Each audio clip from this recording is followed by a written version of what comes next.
A threat of fire and fury that has the world on edge. But tough talk from President Trump has not stopped North Korea from threatening a U.S. territory. Yeah, the threats now that North Korea may target Guam with a ballistic missile strike on the U.S. territory. Guam is about 2,100 miles southeast of North Korea. And right now, 6,000 U.S. troops and their families are in Guam.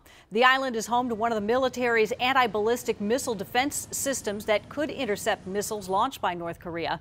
In fact, that U.S. bombers do joint training missions with South Korea has made that island an even bigger target. Ellery McCardle joining us now with the escalation in the rhetoric, which is leading us to where we are today. Good morning, Ellery. Yeah, good morning, Kim. So far, this has just been a war of words between the U.S. and North Korea. Yesterday, President Trump warned North Korea of, quote, fire and fury like the world has never seen if it continues its threats. And then North Korea came back with that threat against a strike against Guam. Now, this back and forth comes as U.S. intelligence indicates North Korea may soon be able to attach a nuclear warhead to a missile capable of reaching the U.S.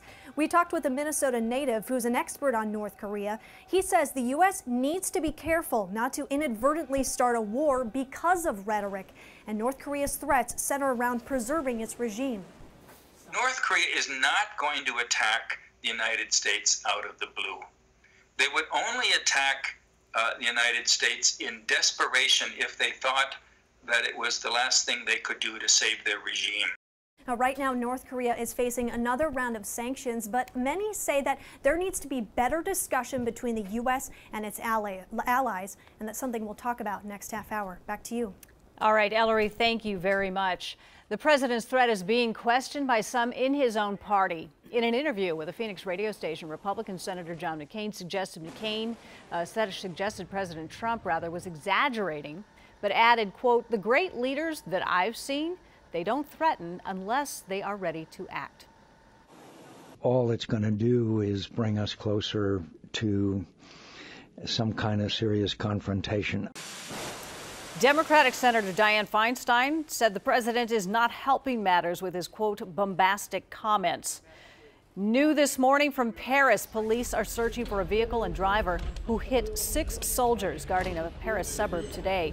Witnesses say the driver appeared to target the soldiers, but an exact motive still unclear. Well, today marks 1 week since the Minnehaha Academy explosion and collapse that killed 2 staff members and severely injured a third. Melissa Colorado joins us now with an update on his recovery process, which has been difficult. It's been difficult. An assistant soccer coach, Brian Duffy, seen here with his wife, Jamie, suffered traumatic injuries. One of his legs was amputated. Today, he's set to undergo surgery number 4. And Brian was initially listed in critical condition after he was rushed to HCMC. But he has been making steady progress in the last couple of days. Brian's wife, Jamie, she shared an update online. She says today's surgery will be a skin graft taken from Brian's thigh to close up the outside of his calf on his left leg. And Brian has been able to move his arms as well as his legs, but his recovery process will be a long one. Jamie writes, although I feel overwhelmed so much of the time, I also feel the support that we are surrounded by is lifting some of the burden off of my shoulders. Thank you to everyone for your continued thoughts and prayers. And the boys' soccer team, which Brian coached, will return to school on Monday for a captain's practice. As for the students of the upper school, their official first day of school is September 5th. Certainly going to be an emotional day for them, Tim. Indeed. Thank you, Melissa. Well, the explosion at Minnehaha Academy brought all kinds of first responders to the scene. Many say that scene was overwhelming, including Minneapolis firefighters at Station 8. But they're trained for technical rescues, and that training paid off last week. So it was pretty seamless. Everybody was speaking the same language. Everybody knew what jobs had to be done, and everybody got on the same page pretty quick. You can affect and support those affected by the explosion by donating to the Give 11 Minnehaha Academy Fund. Just go to care11.com/community. Sven? Yeah, Oklahoma's governor touring the damage following the EF2 tornado in Tulsa. This as survivors begin to share their story of fighting the wind.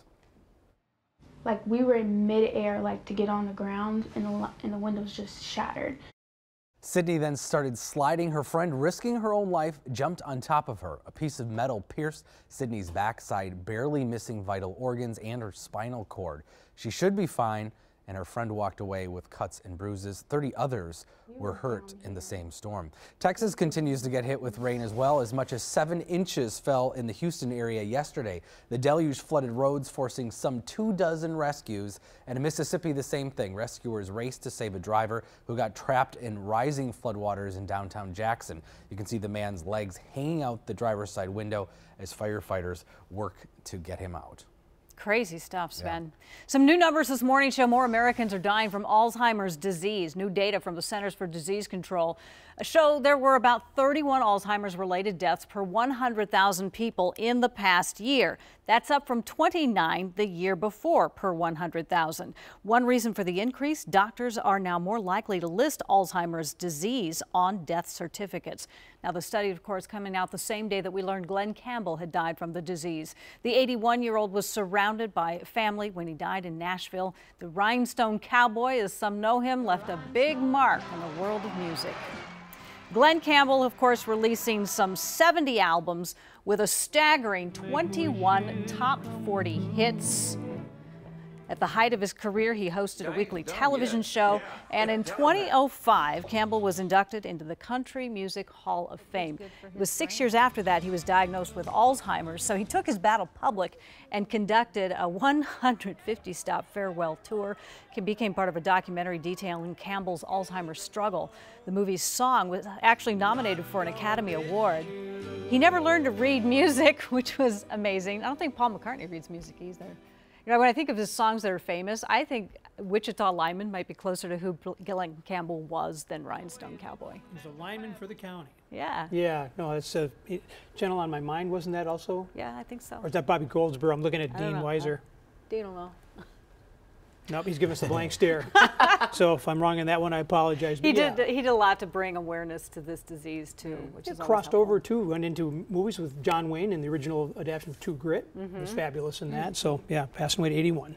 And behind you, the sunrise literally taking shape. Oh, beautiful. Look real. A glimmer of light Just out pause there. and look at that. Yeah, Oh, beautiful. thank you, Curtis. That is gorgeous. Enjoy that. You might not see the sunset today. I don't mean that to be ominous. I just mean, I just mean there'll be clouds. We've got just some high clouds this morning. Showers off to the west, tracking east. So some spotty showers this morning. More numerous showers scattered through the afternoon hours. So keep an umbrella handy. Temperatures will be a little cooler today too because of that. And we do have that crash along 494 in the southeast corner of the metro. It's at the exit ramp of 494 eastbound in Concord, not causing any slowdown. Something, though, just to watch out for. I'll have more details on that and some construction projects here coming up in a little bit. But first, how was your college dining experience? Awful. Was it awful? Garvey wasn't bad at St. Cloud. You guys have had an upgrade in food since when Tim and I went to college. Well, the Princeton Review looked at the colleges and universities with the best dorm food. St. Olaf actually came in 4th. Wow. They're known for using food from their student-run organic farm. Many of the colleges on the list cater to students' dietary needs, like serving vegan options. That's pretty cool. Well, University of Georgia professor has enacted a policy aimed at allowing students to choose their own grades, no questions asked. Really? Sounds pretty good, right? And it's in hopes of soothing those who feel a little bit stressed by their earned ones. Now, according to the syllabus obtained by the campus reform, students can also drop out of group work and have their grades be solely based on individual work. And there's going to be only positive comments during in-class presentations. The professor will email students who need further guidance. The university had a very similar response, many people did, and has forced the professor to change his syllabus. Well, I wonder what his subject was. Was it one of those ones you probably would have earned an A anyway? Yeah. Oh, it's business, our producer Brianna says. Yeah, not working with people, that's the core of business. So that one's pretty, I don't know about that. Relationships. Well, as the FBI continues its investigation into the bombing at a Bloomington mosque, one of President Trump's deputy assistants suggests it could have been faked. And a new trend in surgery, a Snapchat surgeon who's combining a trip to the operating room and social media. And 0.2 of a point, that's all that's good in the way of Eva Igo from being crowned champion on World of Dance. And she's taken it all in stride. Everything happens for a reason, and that to always be like grateful for what you have.